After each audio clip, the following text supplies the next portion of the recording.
Working on a 2003 Dodge Ram 1500 two-wheel drive with the 4.7 V8. Issue is it's got a couple codes in the PCM. I'll show you here on the scan tool. So the one specifically I want to look at is the P0302, which is an active code, cylinder 2 misfire.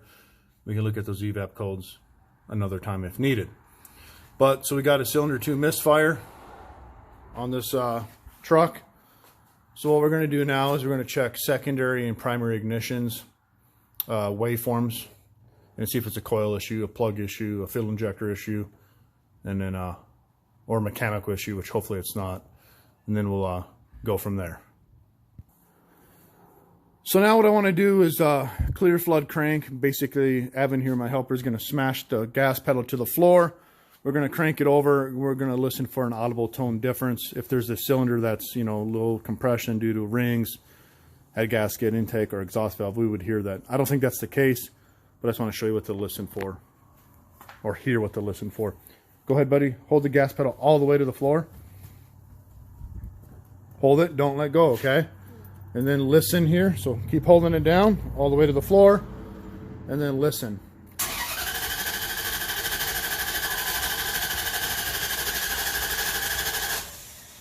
All right, so to me it sounded pretty even. So that tells me that the mechanical part of the engine is good. We can do a relative compression check just to ensure that. So what I want to do now is do my secondary waveform for the ignition since I actually have it set up. So I got my oscilloscope hooked up to my computer, and then I have my ignition probe I made here. I'm going to go over to coils, and I have the other end of the ignition coil, or not the ignition coil, the probe, grounded in case these things do spike over 30, 40, 50,000 volts. It's not going to pick that up on the scope because it's inductive going through this probe, but just in case there is a voltage spike, I don't want to hurt my scope. Like I said, it's a max of 100 volts from other videos, so we ground it to the bracket there, or anywhere you can get a good ground. So I got ignition coils. This is cylinder number 2, the first one there. It's kind of hard to see in there, but that's cylinder number 2. That's the one, or that's the cylinder that is misfiring. And then I got my oscilloscope set up like I said. So what we're going to do now is we're going to run it. We're going to do snap throttle checks and see how our secondary ignition is. Already got the engine running. I'm just going to touch that ignition coil there. It's kind of hard to see. But I'm touching that ignition coil there. It's inductive. You can see the waveform. Let me move this computer over a little bit.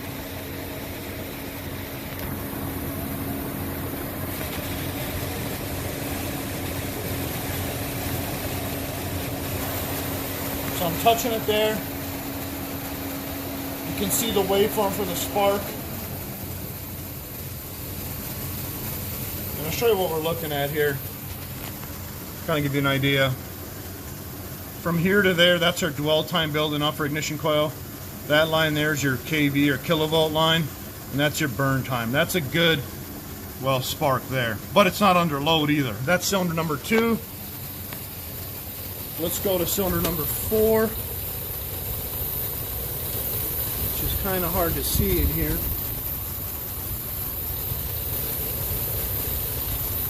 We'll just do number 6.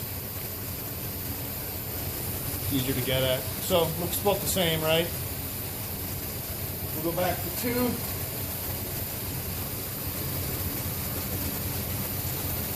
see that spark line's not as tall as 6.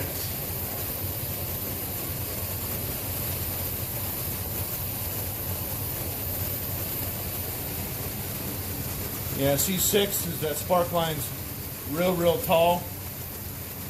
I'm trying to film and do this at the same time. Yeah, it's a little taller there. It depends how I'm holding the probe. But we're going to do a snap throttle check and look for some anomalies. Snap it, buddy. Snap it again.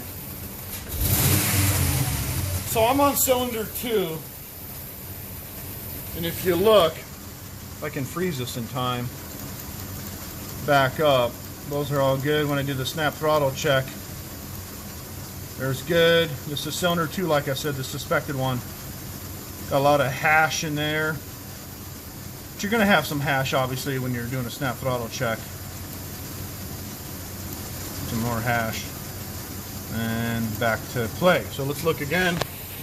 We're just going to compare a couple cylinders. And maybe it's not misfiring now. It doesn't really feel like it is, but... Back on cylinder 2, snap throttle. Snap it and hold it a little bit longer. Oh, he held it longer that time. Back up. Look at all that hash. When that right side right here where my cursor is jumps up to that typically means that this cylinder is running lean. So when this right side here jumps up to the same as the spark line, that tells me the cylinder is running lean, which would cause a misfire.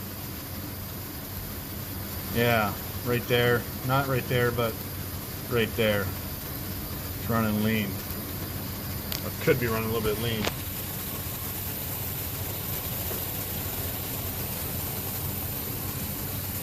Snap it. A little more. Snap it. Yeah, you can see the different hashes in there. Let's go to another cylinder here just to compare.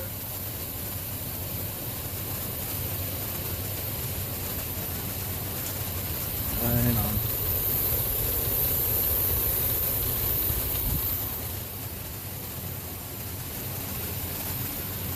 There's cylinder 6. Snap it.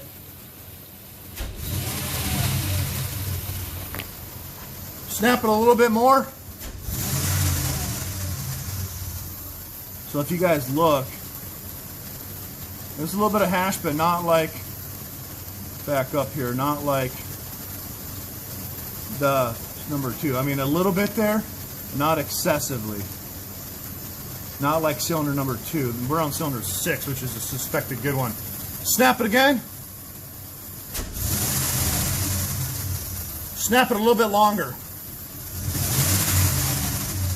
Hit it hard, buddy. A little bit more, a little harder.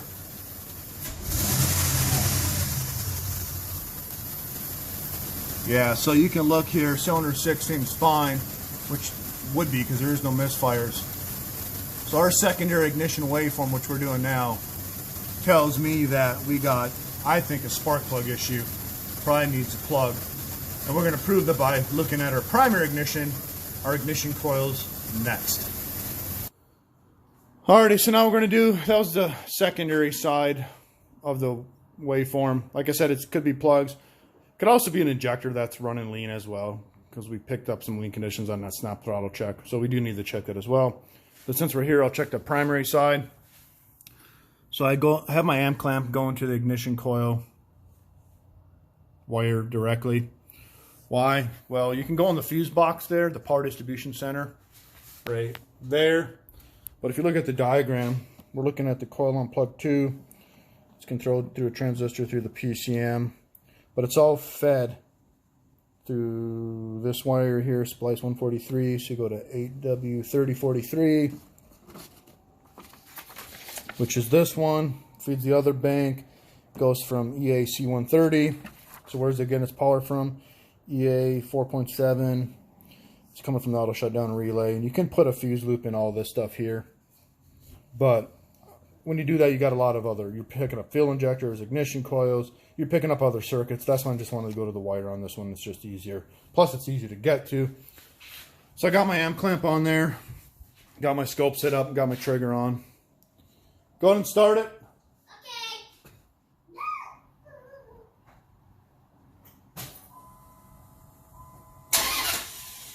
Start it, buddy.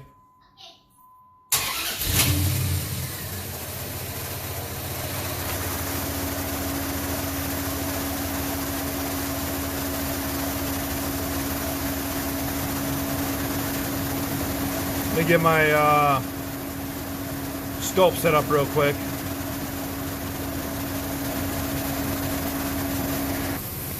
Alright, so I got my scope set up. That's cylinder number 2. I usually look for a little oscillations in there, but there's a lot of hash in there. So I'm going to go ahead and throw a trigger in here, or a filter I mean, and clean that waveform up. There we go. I'm going to zoom in.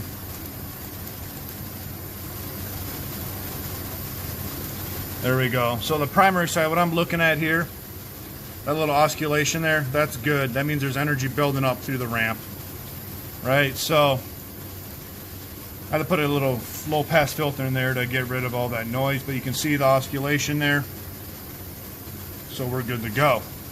So now I can compare it to a known good one just to show you guys. Alrighty, so I moved the amp clamp to the cylinder number 2. Actually, the one I just showed you guys, sorry about that, misspoke. The one I just showed you guys earlier was a good one, which was cylinder 4.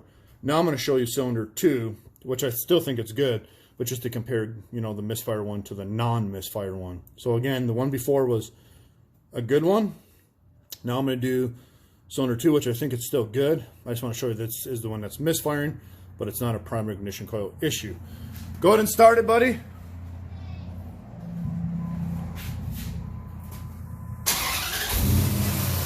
Okay, so now we're going to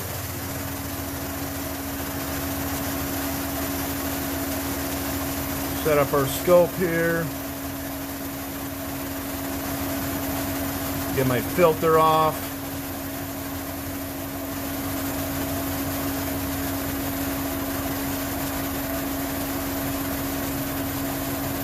Put my trigger on.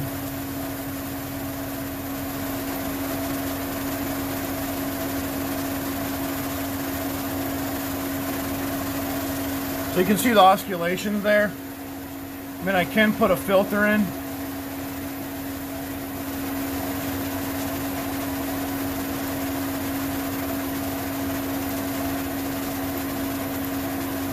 Just to clean that up a little bit, and you can still see the oscillations.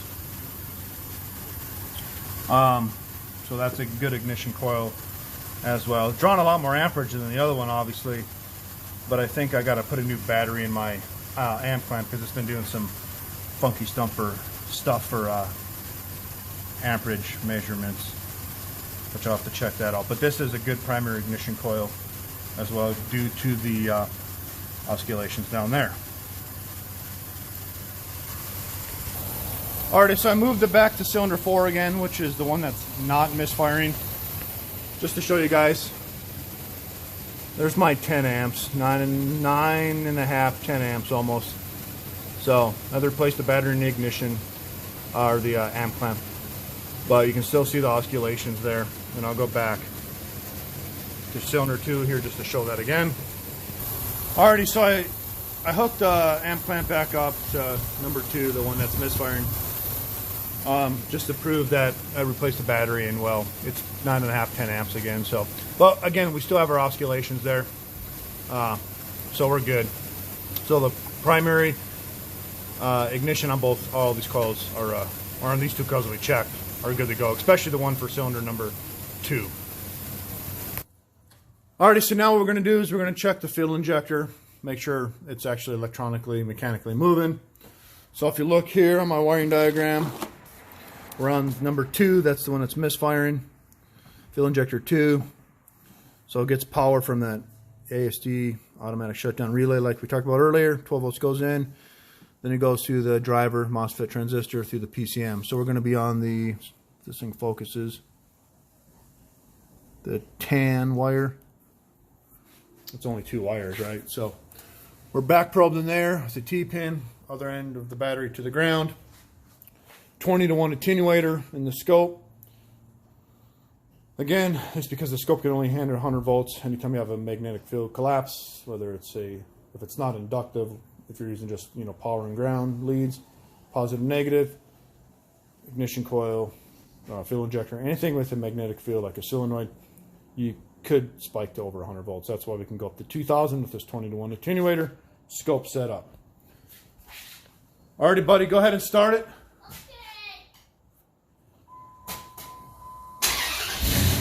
We got it running.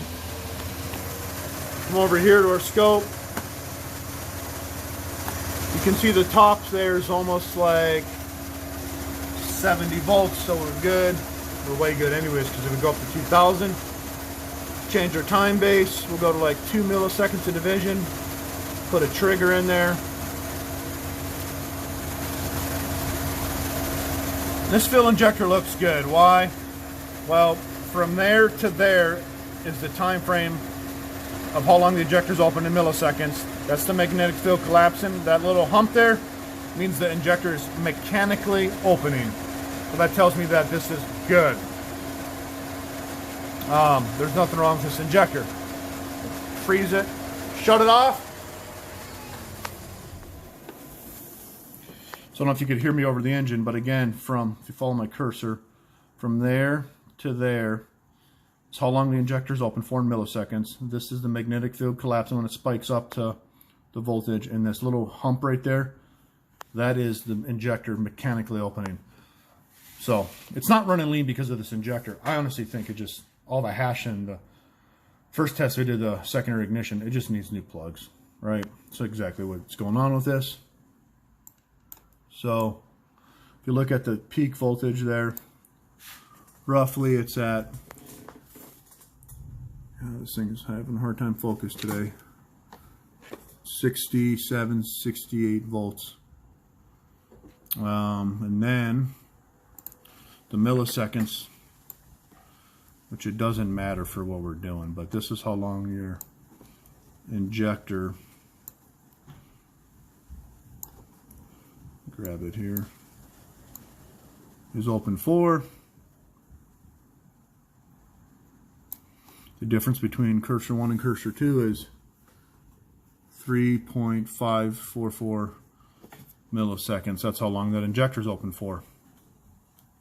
So again, that's the injector open from there to there. Follow the cursor, go up, and magnetic field collapsing. That's mechanical actuation of that injector. So this one is good to go. We could check the one behind it, number 4, but it's going to be the same exact thing. Go ahead and start it, buddy.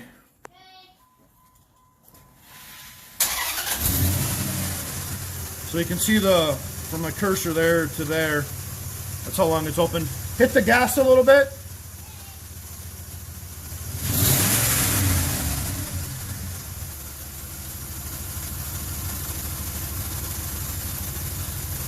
Hit the gas again. Alright, so you guys can see how that milliseconds open and close depending on engine load. That's your milliseconds for your injector. But this injector is good to go. So I guess what it could do is check 4 just to show you that it is the same. Alrighty, so just to show you 4 is good as well, which you already know it is, but just so you have something to compare to. We're hooked up to the injector. You can see in there. Number 4, T-pinned on it. Start it again. Come back over to the scope.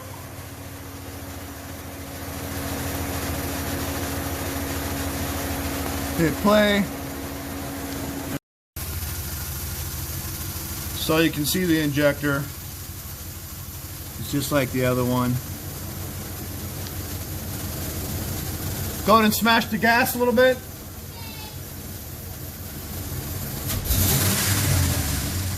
Yeah, so you can see the milliseconds changing, opening, closing, depending on engine load. Magnetic field, opening, closing, collapsing, spike in voltage, and then your mechanical hump for the injector opening. So these injectors are good to go. Alrighty, so now what we're going to do is a relative compression check for our last check. What I have set up this time is another amp clamp. It's a high amp clamp going to the positive from the positive battery cable to the starter. You can see the blue amp clamp down there and wrapped around it. It's inductive. If you come back over here to my oscilloscope, got it hooked up. I'm on my high amp clamp setting.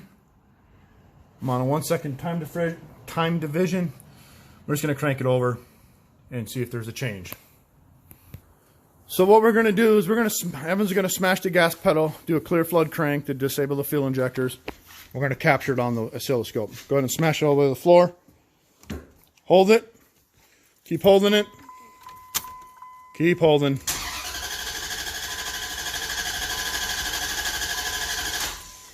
All right, now we're going to go back over to the oscilloscope and take a look at that. Alrighty, so I'm back. I paused it. We're going to rewind a few till we get to our right there. We're going to zoom in. So you get it to zoom in here. So what I'm looking for are these humps. They should all be pretty much even. If you watch from my other videos, if there was a dead hump, or not a dead hump, but like say this one where my cursor is way down. You know, if that was way down, that means you'd have a low cylinder. The relative meaning it takes a good amount of current for the starter to overcome compression. So if they're all about the same, which they are, that means we're good. You know, say if this one was down right here, we can, you know, say it was cylinder 2, we'd put a second channel in to identify that it's 2 off an ignition coil. Then we know we have a mechanical problem, you know, such as a head gasket, valves, intake, exhaust valve, or rings. But we don't. They're all even. If you look at those humps, they're all, you scroll across, they're all even. So that's good. So we don't actually have to do mechanical compression check. We did a relative compression check. So what this vehicle needs is it needs a new spark plug for that cylinder. But obviously I would replace all the spark plugs for this cylinder, for all these cylinders, put all new 8 plugs in this vehicle, and then that'll solve its, you know, intermittent misfire on cylinder 2, because eventually it's going to misfire on the other cylinders. So it just needs all new spark plugs, tune up, and then this thing will be good. But it's some of the checks that I look for, depending on what you come to, are fine. We don't need to do all these checks. We kind of figured it was a spark plug from the beginning, but it's just a good way to prove when you have other drivability issues or misfire issues. So that is it. I wanted to add something to the last part of this video. This vehicle, after it sits for a while, has a long crank time before it starts. I believe it's a fuel pump module issue, the pump itself or the regulator and the pump assembly bleeding down. So I got key on engine off. See our pressure's way down. But Evan, can you come over here? He's gonna hit the fuel pump relay. We're in active test. Hit the button, buddy. Yes, we know the engine's. We don't want no data, live data. Sorry, hit no. Engine must not be running. Hit yes. So when I try to hit start actuator, not yet. So when you hit start actuator, it's going to turn the pump on. Go ahead and hit start actuator. So it's cycling it on and off, but look, it shouldn't be dropping that quick. It's dropping real quick. It's bleeding down. You can hear it. Hit stop actuator. And it should hold pressure, but it's bleeding down. Of course, it's going to bleed down overnight, but it shouldn't bleed down this quick. It goes down to 20, 15 PSI after like 30 seconds to a minute, which is way low. So obviously it's a pump issue or a regular issue part of the pump assembly. So that's what it needs to address that long crank time. Now, I did do some other checks. You go back to active test, like fuel injector 1 through 8. I turn, buddy, come over here. Hit start actuator when I tell you, just 1 minute. Hit start actuator.